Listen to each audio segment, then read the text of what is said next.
to Among the Few. For those who won't settle for the wide path, this is your place. We're so glad you're here. We are back with our husbands today. Hey. If you listened to episode 11, you got to hear a little bit of our story because, you know, this is really about the journey of who we are. We're introducing you to ourselves in this first season, just kind of letting you get to know us. And so we're really excited for you guys just to, you know, hear from our husbands. But as we said before, thank you guys so much for just the way that you're getting involved. I was looking at the reviews this morning.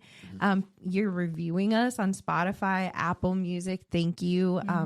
We have subscribers on YouTube. And so we would love to see that. And we hit over 1,000 streams on all of our different platforms. That's awesome. And so that's exciting. That means that each episode is getting around 100 listens, which for us, that's a huge thing because we didn't know we didn't know 5 people were going to listen to us, to be honest. We were like, I hope at least 5. We're looking to get a YouTube platinum plaque up here. Plaque over there. So keep sharing, keep liking, keep subscribing. That's right. We need to get that. That's the best way. You know, YouTube shares on Facebook really well. And so you can actually post and share.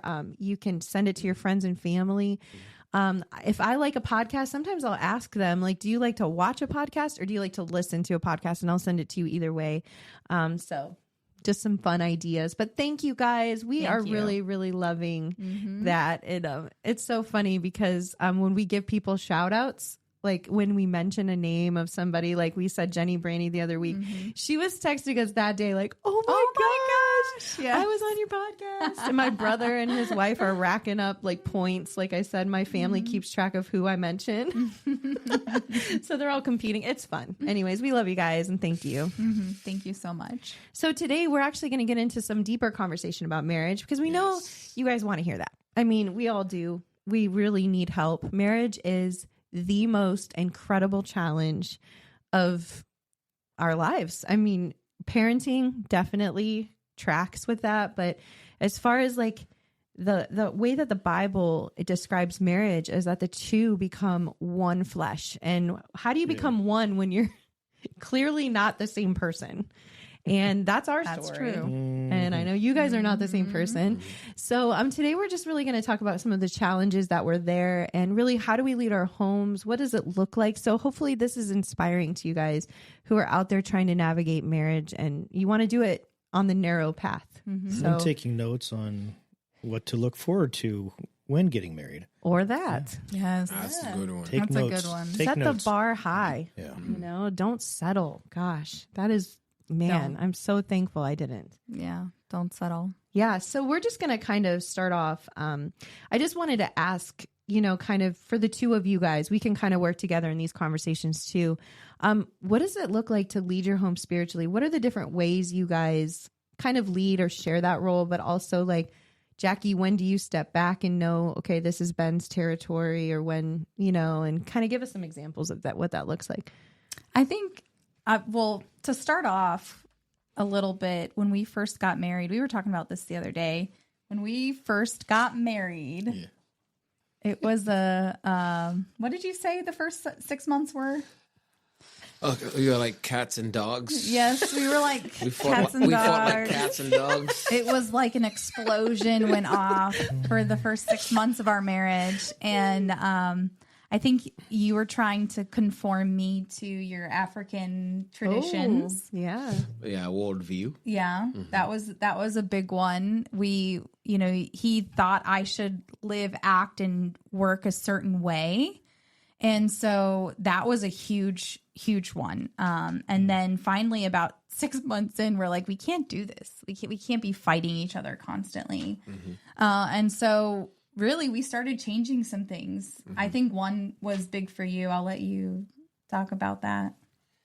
It was a clash in worldviews. I grew up in Africa. Yeah. The African culture, we have a way that husbands and wife relate, and is a male domineered or led culture.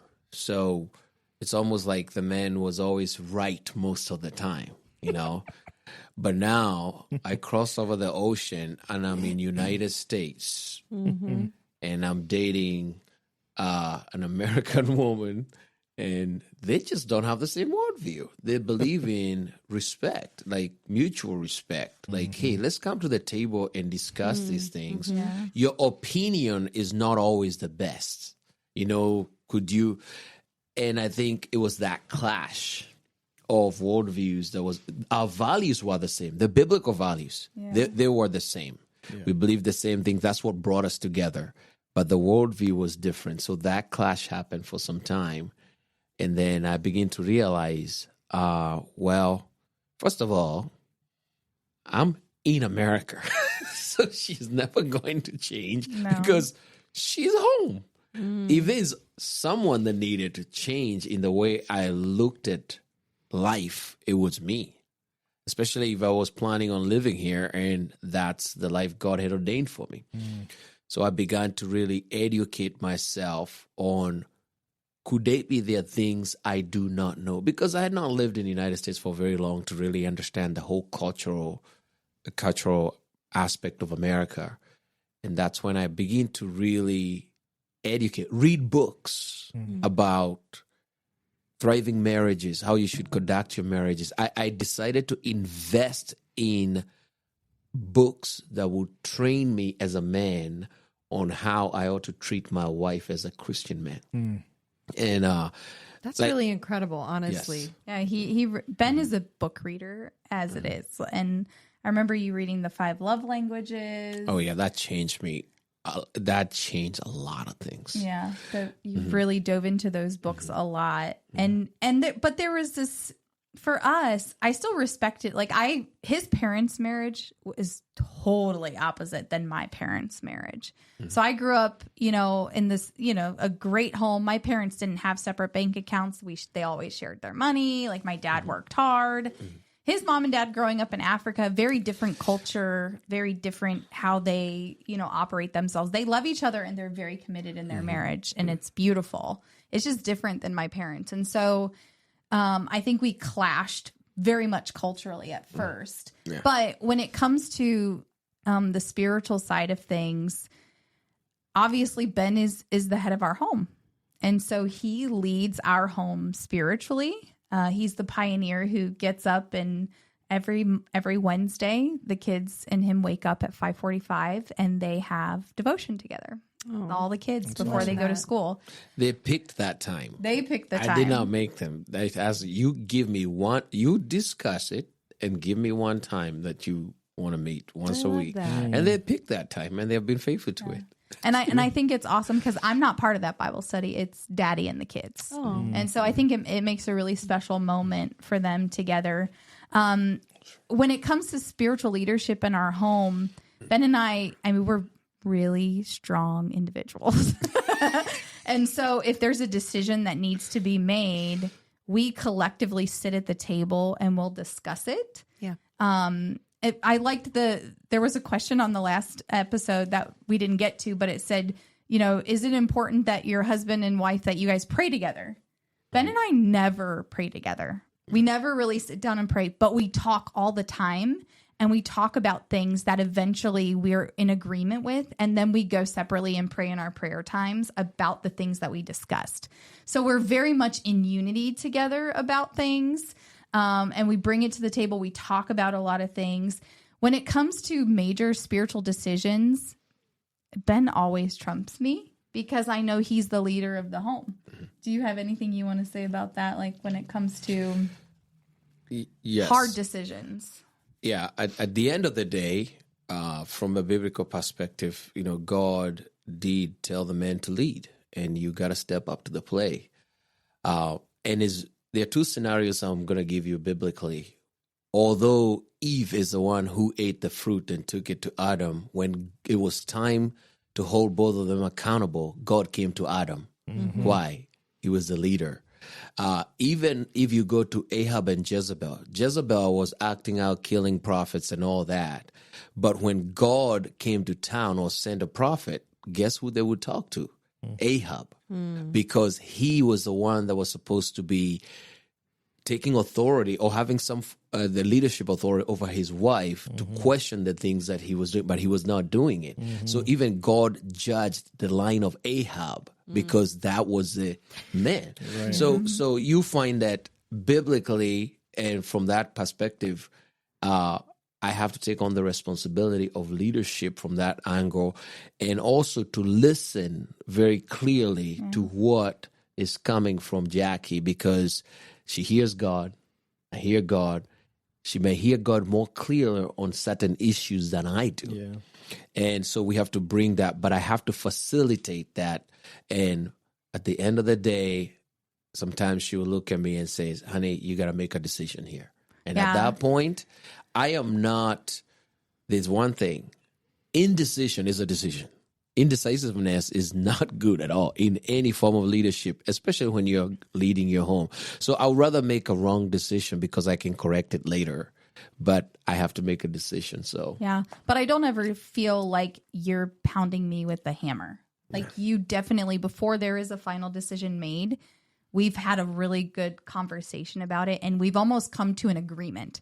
Like, hey, this is how I see it. This is how I see it. Where do we want to land? So it's never just a one-sided thing. But as far as spearheading, like if the decision is made and there needs to be action, he's always the first one to take the step of action. A good example in our home is, and we grew up learning this, is we don't go tell our parents when at the beginning of our marriage, we would go complain to our parents about the spouse that we were fighting with, right? And then I remember the one time that I had talked about Ben with my parents, and, you know, I came back and we made up and everything was fine. But my parents look at me as their tender, loving Jackie, you know?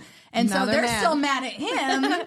And I'm not, because we made up and life is good. And so that was a really big, hard moment that we had to talk about, because I was still really attached with my family. Yeah. And then the other thing I think is a really big one, talking about the spiritual authority in your home, is the kids. When it comes to disciplining the kids or making decisions with the kids, it's hard because Ben doesn't always see, especially as our kids are getting into teenage ages, he knows more about the guys and how guys are thinking and pursuing girls than I would, and his protective instincts come up stronger. So when there's a major decision to be made, especially like we were talking about prom, we were talking about all these things. And so I always have to be like, we have not made the decision yet. I can't make the decision for Dad. Dad and I have to have a conversation. So I think it's holding that mutual respect for each other and saying, you guys need to get out of the conversation. Me and Dad have to come together and make an agreement. You know, he needs to give his input. I need to give mine. And then, you know, we'll tell you when we've made that decision. I think that is just, to me, that's spiritual, because I'm honoring him in the authority that he has in our home and not just coming out and making those decisions without him. So I think that's really important when you're in marriage and talking about kids, is that you allow them to put the input in. But not to seem like we are so perfect. No. Just because we come to the conclusion and make a decision doesn't mean the path there is smooth. Yeah. There could be some arguments, some tears, sometimes getting upset with each other. But at the end of the day, Jesus, we are under the lordship of Jesus. Yeah. And we have to walk in the fruit of the Spirit and come to a decision based on what would be right for our family. So yeah. Well, I think our path was a little different getting here, which I think will help listeners, because sometimes I feel like we just figured some of this out. There was a lot of years of our marriage where I think like we see traditionally that if a woman is out of order, then it causes major problems in marriage, but also in life. A lot of times we see women in the church just completely out of order with, you know, their husbands can't tell them anything.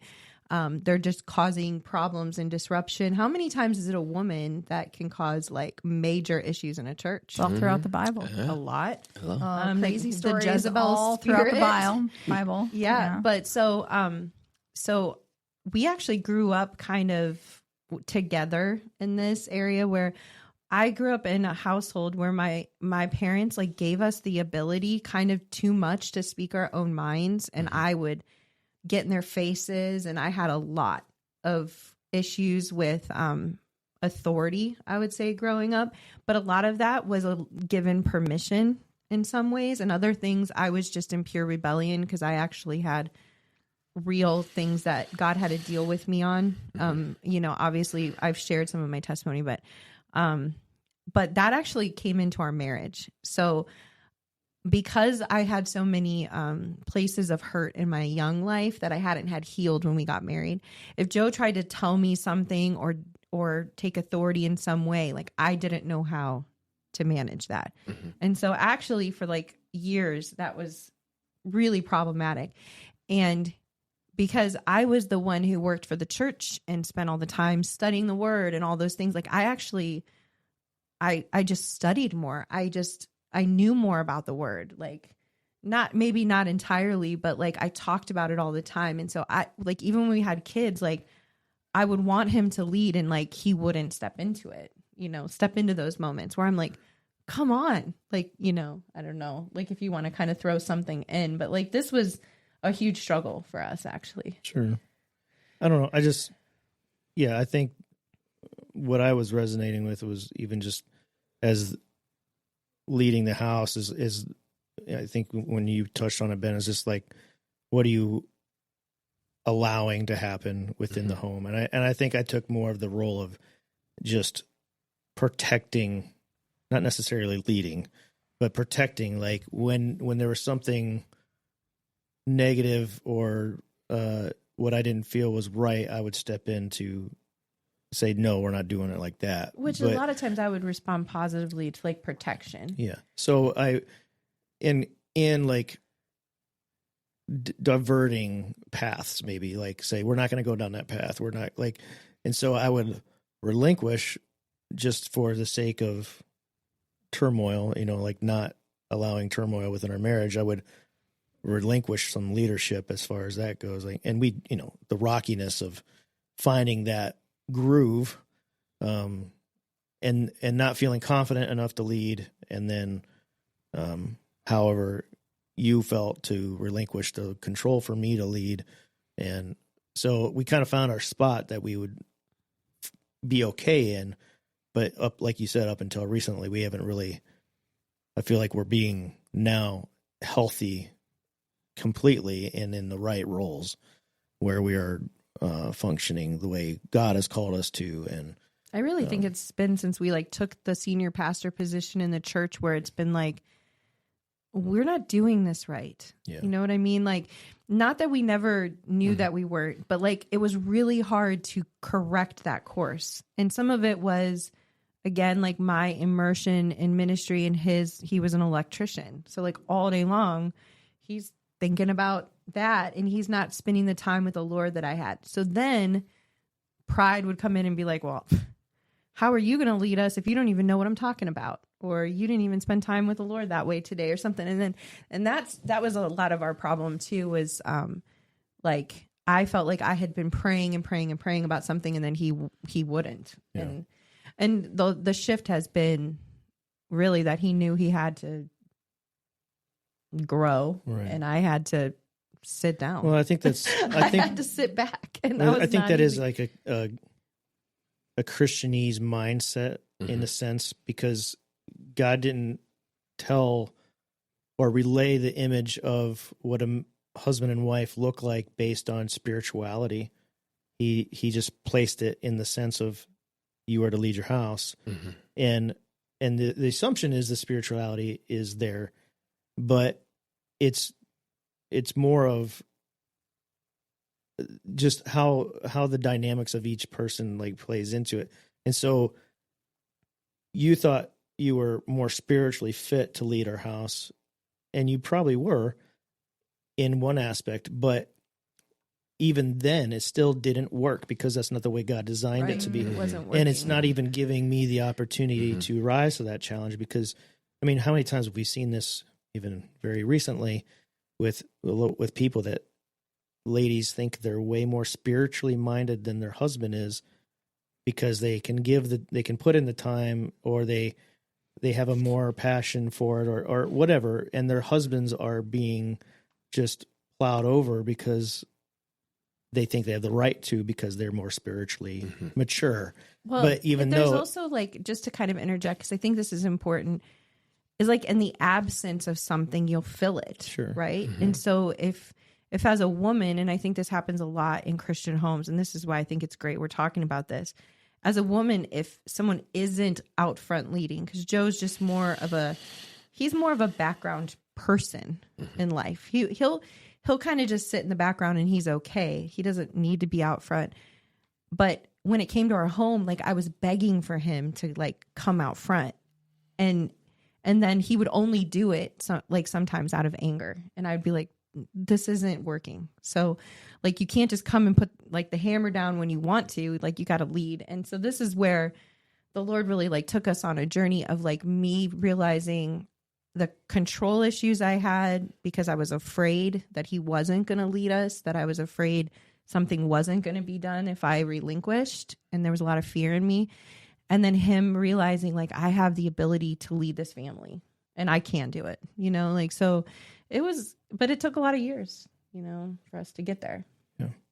But I think you're also, looking back at where the healthy mindset of the supporting the role for the husband because I've seen so many podcasts and videos about this now that it just puts it in better language than I ever had before. But just the idea that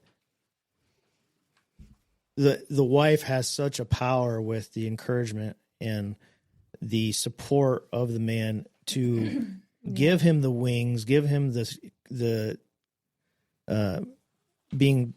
having the courage to step into that role where it's a little out, because we are so for me, I was so immersed in the world and so immersed in, I was a believer and I love the Lord, everything, but you're so immersed in all the outside stuff because you are providing for your family. You are doing things that are for the stability, the worldly side of growing a family. We're thinking about that. We're bearing the burden of that a lot of times, but then this spirituality thing is outside the norm for a man a lot of times. And I think women gravitate towards that so much faster and easier. And so when a wife can support the husband and say, I'm not looking for a timing thing. Like, I need you to do this right now, but I'm going to wait and just say, I'm supporting you in the way that God has called me to. Yeah. And I love that. Even what Jackie shared with you and Ben is that having the ability to not even allude to a decision especially when it comes to your kids. It's like, I'm not going to give you an ounce really of my thoughts until I can talk to my husband about this, or I can talk to Dad about this. Is that that in itself is showing that there is a power in the father, in the role of the husband, and there is honor, huge honor in that way.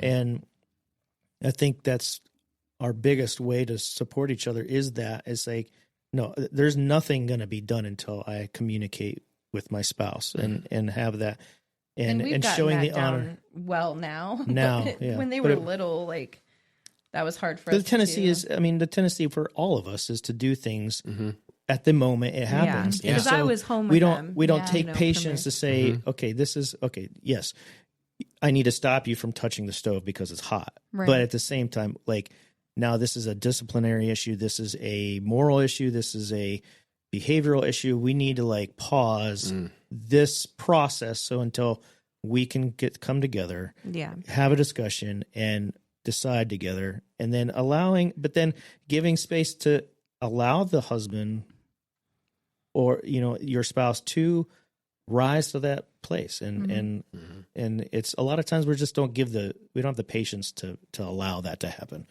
And I think what's incredible, like, in our story, we were talking, like, how did we make it through all those years of, like, all those bumps in the road is because we cultivated really good friendship among like we're good friends. We talk a lot. We talk through things. We cry a lot. We build the bridges and the conversations, and cry a lot. I cry a lot. I cry a lot. But the thing that we worked at was like, we know we're getting this wrong, but like at the same time, how do we get it right? And I think that was always the cry of our hearts. Like, we're getting it wrong, but we want to get it right. And I think, like, in a marriage, one of the most important things you can have is that mentality. Like, we might be getting this wrong, but we will eventually get this right. So we're going to keep working. We're going to keep talking. We're going to keep reading books. We're going to keep, learning. And we have, I think that's one of probably the biggest stages of our lives right now, is like being pastors now for the last 9 years. Like, we've come into a learning season more than anything, where we have time to focus on how do we grow as people? How do we grow in our knowledge of the Lord? So like, that's increased so much. And also just like the desire to, now, I know in our relationship, obviously Ben is similar to Lindsay in the fact that Ben is always in pursuit of the Lord, and he'll dive deep into studies and he'll take classes. I am not that intense. And I think we had clashing moments when, he's on this spiritual high and he's got these revelations and he wants to share them. Well, I just birthed a baby and I had a C-section. And do you think the last thing I want to do is sit here and listen to your revelation? No, I want you to go start a hot bath. Yeah. And I want you to go change a diaper. So I think in our ways, like, we've had some arguments about that fact. Like, he wants to do these. I mean, that's what he enjoys. And he likes to read books. He likes to take those times away and do studies and things like that. Fighting over, no, you can't take that class right now because like it's more important for you to focus on the home. We have different things. So, I mean, we do clash on that, where I have a spiritual low season. And you can see this. Like, I'm just in the thick of being a mom and making it to practice and doing choir and making sure dinner's on the table. So I'm not on the same high as he is. Yeah. And so we've had clashes in those seasons where it's like it was hard for us to connect. And then it'll loop back around where he'll be like, okay, I know I need to just calm for a minute. I need to get on your level, because right now she doesn't need that part of Ben. She needs the love language of acts of service. And he knows this really well, is that, you know what, I need to activate this more and get on the same level. And that has been a learning challenge, because it still happens today. There are times where he's like, Jackie, I'm on this, and he just wants to spit out all these things. And I'm like, I just don't have the grid for this right now. So imagine if your roles were reversed, but you're supposed to be leading the house. And so this was our challenge. It's like me and Jesus I'm reading books constantly. I mean, my book collection is hundreds of books that I've read. He probably has read 3. I mean, like leadership, maybe 10, that, but not many. But like his I'm not trying to like knock you, but like his desire to do that is so much smaller. Now, when he reads something, he'll be like me, be like, oh my gosh, like this was so good. And so I'm like, yeah, do it some more. Let's keep this conversation going. So this was our real big challenge, was like the roles were reversed. It's me who's like excited about everything, and it's him who's working. Like when we were in Colorado, he would leave, what time? 5 a.m. Yeah. And you would get home at 5. Yeah. And that's a lot of time that you're in work mode. And so then he'd come home and the children are just so excited to see him. I'm excited to see him. And I'm talking 1 million miles an hour. And he's like, can I just sit in the bathroom for 20 minutes and have some quiet time?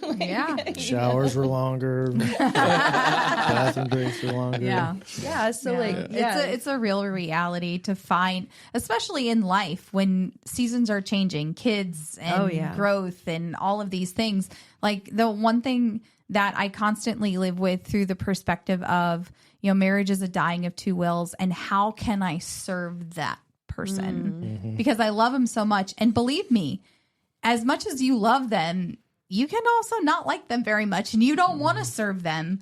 But when you're in marriage, you constantly have to die to self and say, I love this person. How can I serve them? Yeah. Well, and that I think was a huge shift, because when you're 23 and you're getting married, I don't think that was my, like, I always tell the story of, like, you know, when you're first a wife, like, he walks in the door and you have dinner on the table and you're just trying to show, like, you can do this stuff, right? Like, you're just trying to be like, I can be a wife, or I can be a husband, or whatever you're in. But then there comes a shift where, like, yeah, children come in, or even if you don't have kids, work takes over life, and you get into the routines and whatever, and you're not serving each other well. And I think every marriage hits a point like that. Yeah. Like, and you're going to hit it over and over. Like, it's kind of like a routine, because, like, life happens, you get kind of caught up.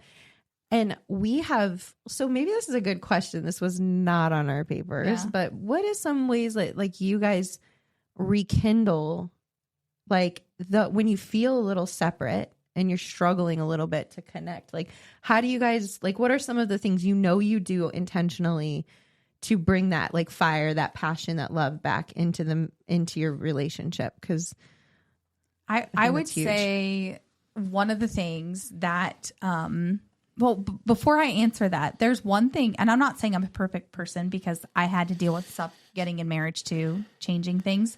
But there was one big thing that I think you dealt with a lot, was a spirit of rejection. Can you share on that a little bit, of dealing with that coming into marriage? Because that followed you for a while.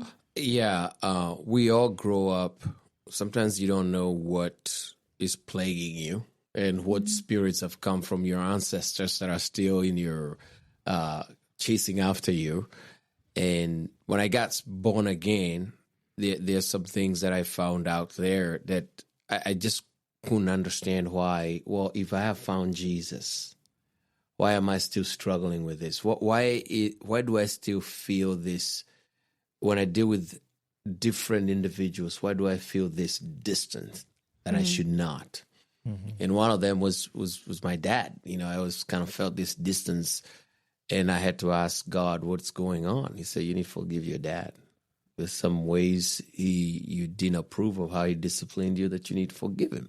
And I remember calling my dad and saying, Dad, I didn't like this, but I forgive you. And I remember when that happened, I talked on the phone. He did not respond.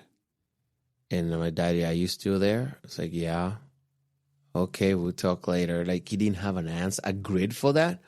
And then 3 days later, my mom calls me. What did you tell your dad? I'm like, what? Well, we just talked, you know. Well, why are you asking? He has not said a thing in 3 days. I think it hit him so hard.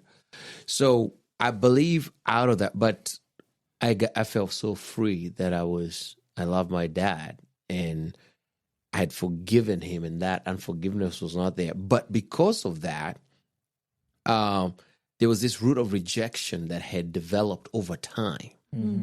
And I needed that to be broken off of me, where I can be able now to, and I remember, thank God, because he brings these revelations as you're studying and digging into the word and all that. I came into this and finally figured out what was wrong with me. I went and shut myself in this room. And I told God, well, you spirit of rejection and the devil, and I have Jesus over here. One of us is coming out here alive, and it's going to be me and Jesus. And I remember I went after it. It was not a pretty prayer. It was tears, and then that broke off. When that broke off, the way I knew about it is from there on, there was a freedom there where I did not feel like I needed to prove myself to anybody to be accepted or to perform in a certain way. Like, I freely could love or reject people or things freely. But there was this rejection that followed him. And I had never been rejected in my life. Yeah. Like, I was always the vice president of my class. I was always, I never got rejected by anybody. And so when Ben came in, the very thing he brought in our relationship was rejection, specifically by my family. And so it was like rejection hit us hard. And even like rejected when he came to the United States. I mean, it was just a whole track record of rejection. Did that like translate in how he thought you would reject him? I think a lot of the way that he responded to me at first was almost like a fear that I was going to leave, or like he would get really defensive about that. And so that rejection issue was a big thing. And that when he got delivered and really went through that journey of dealing with that rejection was huge. How many years ago was that? That was early on. We pastored Renaissance Church, so that's probably 2014, 2012, 2013, around that season. Okay. Yeah. Yes. It was powerful because there was this whole newness about him after that season of really coming out of that rejection and under that spirit. It was powerful. I feel like it's hard to even know sometimes that that's what it is. Yes. Like that it's actually like so deep rooted, because like we've had stuff in us where I didn't even know how to put a name on it sometimes, but like it would come out the same way every time. And we're like, and I'm sure you guys had this too. Like every time we fight, it boils down to two things. Yes. I feel this way. I feel this way. Yeah. And we're like, how can we not get there together? So it was like, but why do I feel this way? Are you doing this to me, or is this like ingrained in me, or is it a little bit of both, you know? And like I think that's the huge part. So like when you guys find yourselves in those moments where you're really not feeling connection, like how do you reconnect? So I would say, what do you like to do? I'm going to let you answer. I think one of the things, because we are so busy, we work together, by the way, for our audience. That's actually unique. We're very much Our office is here, my office is here. And so we see each other every day. But that does not mean when we are at work, we are always in conversation. We are problem solving and teaching and dealing with all kinds of meetings. So we're just passing each other. So what we found out that works very well is to take a break from everything and take like a 3-day getaway. Yeah. No kids. Our kids get really jealous They do about get really this jealous. because they have always been included in every vacation, But these 3 days, they get so upset. I'm like, this is for us, and then we go to a little hideaway somewhere, a little Airbnb, little house, whatever it is, and just the three of us turn our phones off. I mean, the two of us. And I don't know what third person you're talking about. Jesus, God. Jesus, yeah. come. He's Okay, always there. Jesus, Holy Spirit. Yes. Can't forget about him. And then we just detach from society, from the work, and just we can sleep all day. We can be on the jacuzzi or hot tub all day and kind of break them. That seems to rejuvenate us. And then we have very meaningful conversations at that time that really get us back on track. Yeah. That has been, and I think we've been really intentional about it. We do Very it about once a intentional. quarter. Yeah. Once a quarter has been really good to get us like back on track and reconnect. And then we are intentional about our days off. Yes. So on our days off, we'll do Every like week. breakfast together, or we'll do lunch together and just kind of like touch base and see, how are you feeling? How are things going? You know, what do you need to talk to me about something? And so that's when we generally connect. What about you guys? Well, I'm going to just say it. Like, sex is big time. Amen to that. Yeah. I mean, that's Sex helps. huge when it comes to reconnecting. Good sex helps Yes. better. And I mean, for me, it's always undivided attention. The days off are just us doing whatever we want to do. It doesn't have to be anything. Just that this is what we want to do. We don't have to be pressured to do anything specific or anything at all if we don't want to, or whatever. And just that we're, just spending time together and sex on our days off. yes, sex is I'm just kidding. awesome. No, I'm not. I'm not kidding. I mean, but it's I'm just. God, That's not all God we do. designed it to solve a lot of things. Oh, yes, it does. I mean, we're always. Yeah. I mean, I would say 99% of the time, like after sex is like we're seeing each other Calm differently. down. We are peaceful. We are intentional. We enjoy each other's company. Like it's always, and then the stress of life comes in and starts like and then the enemy does his thing too. But just there's so much more. You're connected, and there's so many scientific and spiritual aspects that are just flow through that. It's not just physical stuff, but even though that plays into it too. But it's just that's a huge aspect of coming back together. But just like you said, just taking the time to be with each other. We do the same, like breakfast, lunches on our days off. One thing that I am like, I'd use this in counseling, something I do all the time, is it's really easy to look at your spouse and be like, why does he do that? Why does he say that? Why does he act that way? I don't know. Like, you can get so used to each other that you almost start to get overly annoyed. You can very easily. I see that we see this very negative towards the being person. very negative. And so what I actually intentionally do is I will look at him and I'll be like, I love the way that he smiles when Sydney's talking to him. Or I love the fact that, he'll sit there and, do this weird little thing that he does with his toes, or like strange things like that. I actually make myself pay attention to the details of him. And as soon as I start to do that, I'm like, man, he is wonderful. He is like marvelous. You know how like the Bible talks about us like sitting in awe of God.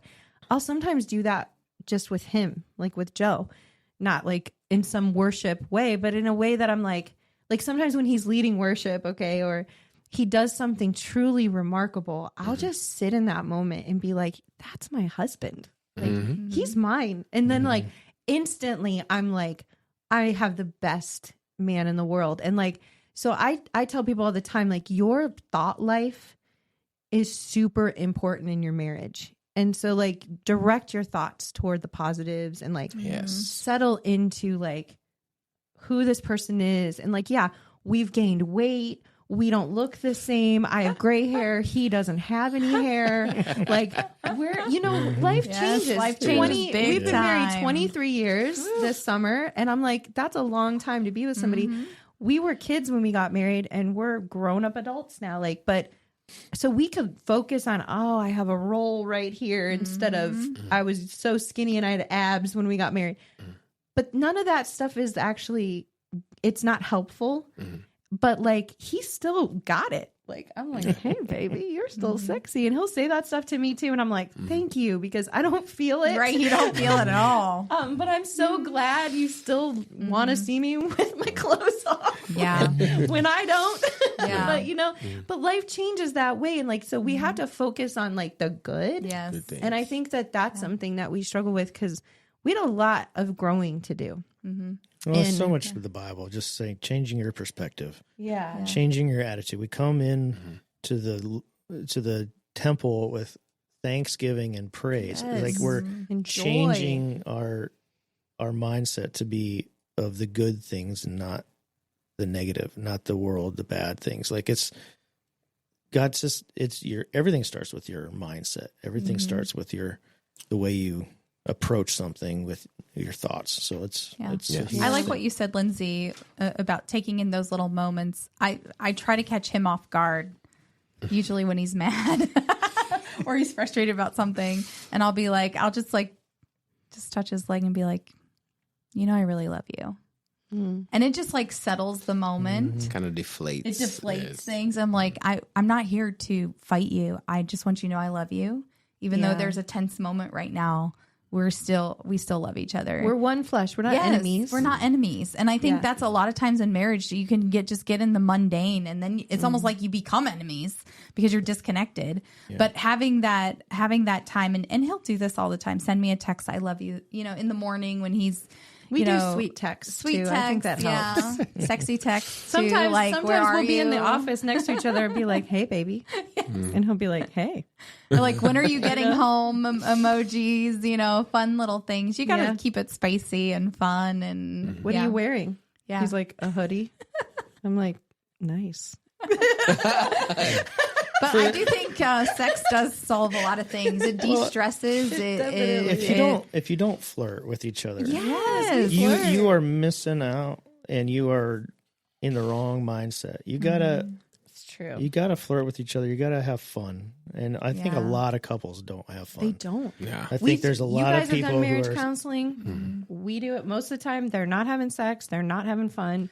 I am amazed at the amount of people who are not having sex. I'm like, what? I know we talked about, we want to do a whole episode on sex. We should. We should. We really Tell us should. if you want to hear it, guys. Come because on. we We can really should. go all day like, about say something. The comment. topic of sex, we like don't want to hear all the talking stuff. about the importance of intimacy in marriage. Yes, it's so important. And actually, I think this is like really cool because where we are kind of landing today is this: like when the Lord asks you to change something, change it. Yeah. If it's hurting the one that you love, change it. Like, Yes. get a book. I love that you just said, I bought books on marriage because I was an African guy who was married to a white lady and I didn't know how to be her husband in America. That's like amazing, Ben. I just think that we need to like focus that point and like, if you're struggling out there in your marriage, get a book, get a mentor, sit with counselors, learn from the word of God, lead your family spiritually, grow. Yeah. Like that's our stories because like, mine was I got to step back and Joe has to come forward. And we had to do it in the timing that God was like growing us and preparing us for those moments. And that's really cool to see that all of us had to grow. Because the narrow road is narrow and a lot of marriages will never find it. And that's the sad part is that a lot of people will die just absolutely despising their marriage. And when the Lord intended for this to be like the one and really the most beautiful example of how God and man are supposed to be working together and how Christ loves the church and all of these examples that the word gives us, like marriage was it. Yes. Is it? Yes. And so if we could get this, then the gates of hell will not prevail against the church. Amen. Unfortunately, we don't have enough strong marriages, emulating this. So I think it's been really fun to talk about this with you guys today. Yes. And Yes. love you fun. guys, respect like everything that you guys brought to the table today. And Yeah. it's cool. It's Yeah, very but cool. comment if you guys want to that episode just talking about sex. We're ready for it. Yeah. Make sure to like and subscribe. Yes. Yeah, we should And if you're let not the- having sex in your marriage, start. Yeah. Yeah. For Today. real. My final comment on the sex topic is that the world tells us the perverted version of it every day Yeah. because the church for a long time made it a taboo to talk about this, yet it's a Yes. natural thing that God instilled in us. So we need to talk about it from the biblical, healthy perspective and without, On that note, like, I don't know about you guys, but like my parents didn't talk to me about what the wedding night Oh, should be no. like, Nobody what told your us about expectations should be anything. in No, marriage. nothing. Nothing. The only positive that I will say is my mom and dad definitely had sex and we knew it. Like not like in a weird, gross way, but Yeah. like they would allude to it. I think my parents only had it 3 times. His me parents, and my like, two brothers. He's like, do they have sex? Like, It wasn't discussed. yeah, did your parents talk My about it? parents did not talk about it. I definitely knew they did because I remember my dad coming home from Africa and my mom had set up a table and something in their room that was really sweet, and so I knew that. But the only advice my mother gave me on my wedding day was practice makes perfect, and she's like, "That's all I'm gonna say," and I was like, "Okay." figure it I out. got zero advice. Figure it That's out. all she said. Now, my grandma said that men want a tiger in the, what was it? Do you want to know? Yeah, an angel in the kitchen and And the H or WHORE in the bed. yeah. That was my grandmother's advice. And she said, and Joe has a nice butt, so have fun. That was all I got. Yeah. In the She liked Joe's butt, my grandma.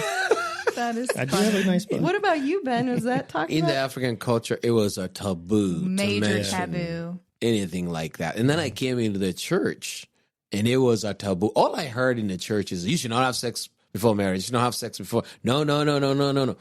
But then they never told me, so when I get there, how should I handle it? Yeah. Zero. Oh Crickets. no, you got advice from one guy. What was his name? Jimmy. Jimmy McFardy. Yes. Thank that brother. did Jimmy say? He's actually still a leader in the same church where I got saved. Yeah. he say, brother, look here. I know you're going to get married. When you get to having sex, let the woman lead. Let the woman lead. Yeah. Whatever cues she's giving you, run with it. I think he was right. Because women are emotional and they are very sensitive to intimacy. Yeah. And men can they're just physical being. You know, Well, I think just we're really- more self-conscious. Yes. Yeah. Too. So We're more worried. Yeah. Guys are like, let's go. And girls are like, We're a point, yeah, we're so- point A to point B. Let's get there and get it done. which is also what changes the longer you're together. Yes. It Point A to does. point B takes a little longer. Yes. Which is nice. The journey is better. The journey is better. There you go. Anyway. Yeah. Yes. Good one. Yeah. So, hey, this could be a fun conversation. Maybe we'll revisit this. Yes. Prelude. But guys, thank you so much for sharing. I appreciate your vulnerability. And hopefully today you learned something that you can carry into a conversation with your spouse or your future spouse or friends. So share this episode. I believe this one will really hit some people and in very specific places that will help us to grow, because we want to be the people that God has called us to be, right? So thank you guys for joining us. We love you guys. We hope you have a great day, and we'll see you next time. See you next time on Among the Few. Bye. All right. See ya.